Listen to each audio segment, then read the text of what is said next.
Assalamualaikum warahmatullahi wabarakatuh. Nama saya Serina Febiana Kulas, NIM 18103011177. Nah, di sini saya akan menjelaskan mengenai protokol rehabilitasi dari anterior cruciate ligament. Nah, yang pertama, kita akan membahas mengenai anatomi dari ACL ini sendiri. Nah, untuk ACL ini dia terdapat pada sendi knee joint.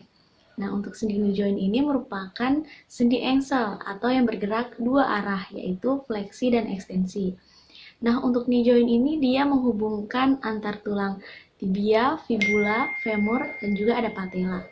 Nah, tentunya untuk stabilisasi dari sebuah sendi tentunya ada sebuah ligamen. Nah, ligamen yang penting dari knee joint ini salah satunya adalah ACL atau anterior cruciate ligament. Untuk ACL sendiri itu berada menempel di bagian depan tibia hingga bagian belakang femur. Nah, tujuan dari ligamen ini yaitu tadi menjaga stabilisasi, di mana dia menjaga agar tibia tidak bergeser ke depan berputar pada femur. Nah, kemudian ACL ini juga dia sangat rentan terhadap cedera, misal pada seorang atlet ataupun pada pekerja. Nah, itu apabila terdapat gerakan yang berlebihan, maka ACL ini akan terjadi robek. Nah, apabila sudah terjadi kerusakan pada ACL, maka yang kita perlukan adalah treatment. Nah, untuk treatmentnya itu ada beberapa pilihan. Yang pertama adalah pemulihan atau istirahat. Untuk di rumah itu setelah cedera segera beristirahat. Kemudian kita melakukan kompres es pada lutut. Itu bisa diaplikasikan 3-5 kali dalam sehari. Kemudian untuk waktunya itu 10-20 menit. Nah, itu bisa menggunakan lapisan sarung bantal. Nah, untuk tindakan operatif itu misal seandainya tindakan konservatif treatment itu tidak berhasil, maka yang perlu dilakukan adalah rekonstruksi dari ACL itu sendiri. Nah, kemudian untuk proses rehabilitasi terhadap ACL ini sendiri sangat banyak. Nah, tergantung dengan fase-fase yang ada. Nah, langsung saja. Nah, untuk fase-fasenya ini yang pertama fase 1 yaitu fase akut dengan tujuan mengontrol rasa nyeri, mengembalikan ROM, dan juga untuk pencegahannya dengan WABT dengan kruk sampai mendemonstrasikan mekanisme berjalan normal. Nah, kemudian untuk rekomendasi exercise-nya yaitu sesuai dengan tujuannya di mana mengembalikan ROM. Kemudian tujuan lainnya yaitu adalah kekuatan. Nah, di sini bisa lakukan squat set, kemudian abduksi set, kemudian body weight squat. Nah, kemudian untuk pedomannya yaitu di sini dengan menggunakan olahraga setiap hari. Kemudian dilakukan selama 10-15 menit. Nah, untuk fase yang kedua yaitu fase subakut atau strengthening fase. Nah, di sini untuk tujuannya juga untuk menghindari nyeri pada patella femoral. Kemudian untuk pencegahannya, nah, seperti nama yang berada di fasenya yaitu untuk strengthening, maka di sini kita berfokuskan pada strengthening dari pasien. Nah, selanjutnya adalah fase ketiga di mana tahap pengembalian aktivitas yang terbatas dengan tujuan yaitu menghindari nyeri, peningkatan ROM, kemudian mengembangkan kekuatan atau strengthening.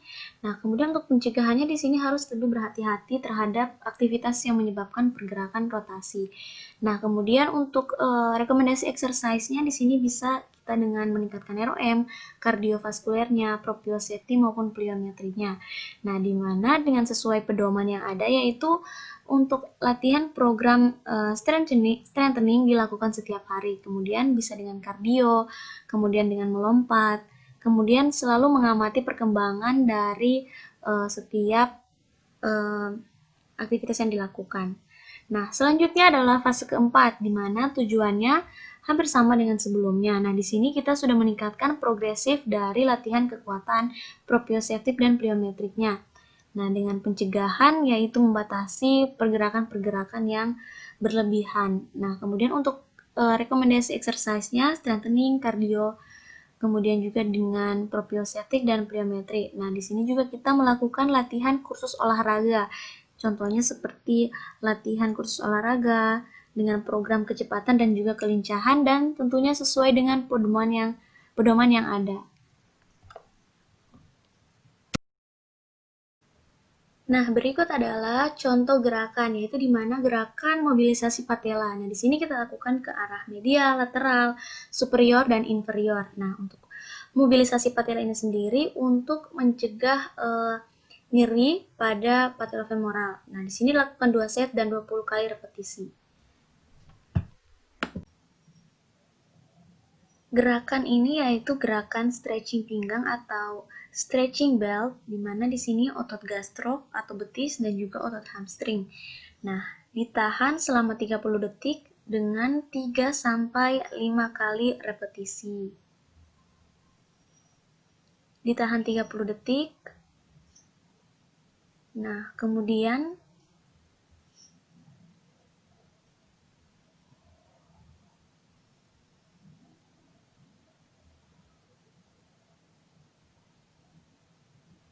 relax. Nah, diulangi selama 3 sampai 5 kali pengulangan.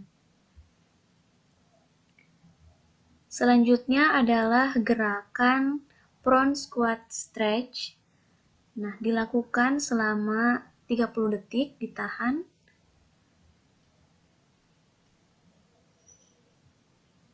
Kemudian relax. Kemudian tahan selama 30 detik dan diulangi sebanyak 3 sampai 5 kali repetisi.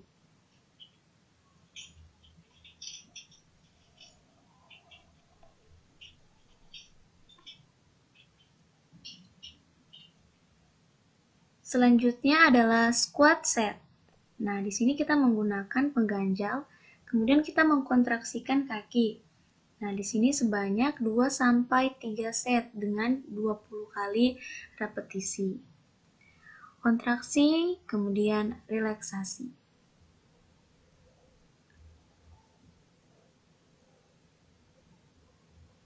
Nah, selanjutnya di sini kita melakukan gerakan abduksi, aduksi, eksorotasi. Nah, di sini yang pertama kita lakukan adalah abduksi. Nah, dengan melawan gravitasi sebanyak 2 sampai 3 set dan juga 10 sampai 20 kali repetisi.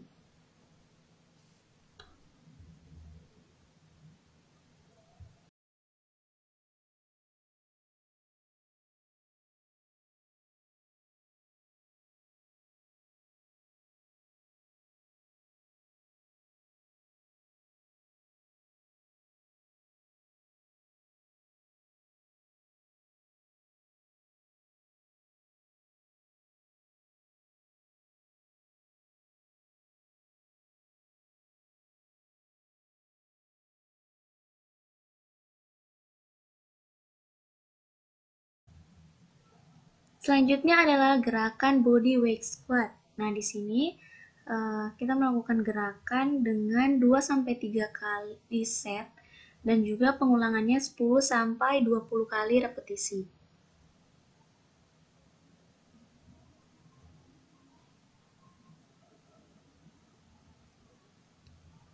Selanjutnya adalah gerakan plank, side plank, single limb bridge. Nah, masing-masing dilakukan 2 set selama 30 detik. Nah, untuk bridge dilakukan 15 detik dengan setiap tungkainya.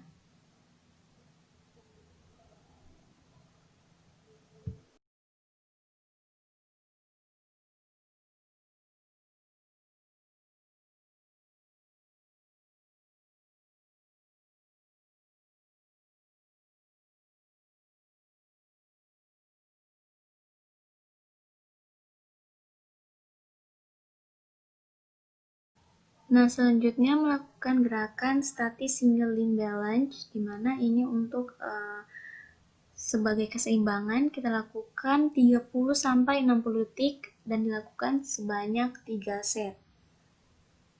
Dilakukan dalam keadaan mata terbuka dan juga dalam keadaan mata tertutup.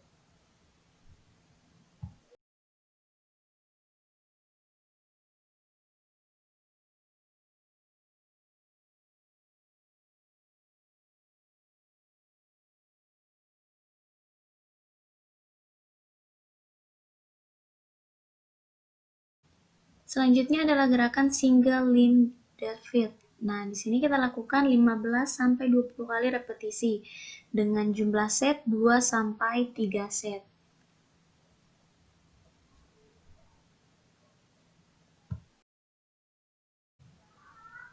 Nah, itulah gerakan-gerakan untuk protokol rehabilitasi dari anterior cruciate ligament. Dan kembali lagi, setiap individu mempunyai waktu dan juga fase-fase yang berbeda.